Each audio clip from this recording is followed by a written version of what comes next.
Assalomu alaykum qadrli futbol ixlosmandlari. E'tiboringiz markazida futbol maydoni.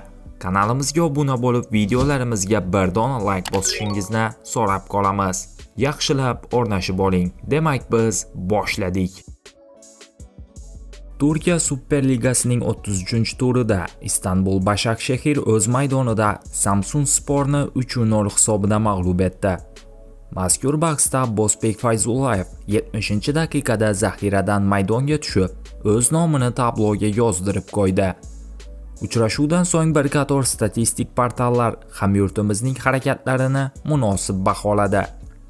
Jumladan Footmob unga 7.3 ball qo'ygan bo'lsa, SofaScore 7.4 ball, FlashScore esa 7.5 ball berdi. Gol va assist qayd etgan Shomurodovning o'yini qanday baholandi? Mazkur bahsda Eldor Shomurodov asosiy tarkibda maydonga tushib, bitta gol va bitta assist muallifi bo'ldi.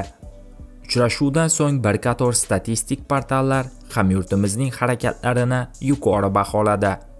Jumladan Footmob unga 8.7 ball qo'ygan bo'lsa, SofaScore 7.9 ball, FlashScore esa 8.4 ballga munosib ko'rdi. Ma'lumot uchun, O'zbekistonlik forvard joriy mavsumda chempionat doirasida 33 ta o'yinda maydonga tushib, 21 ta gol urdi. Hamyurtlarimizga omad tilab qolamiz.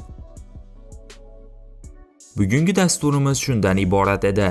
Video sizga ma'qul kelgan bo'lsa, bir dona like bosib, kanalimizga obuna bo'lishingizni so'rab qolamiz. E'tiboringiz uchun katta rahmat. Bizni kuzatishda davom eting.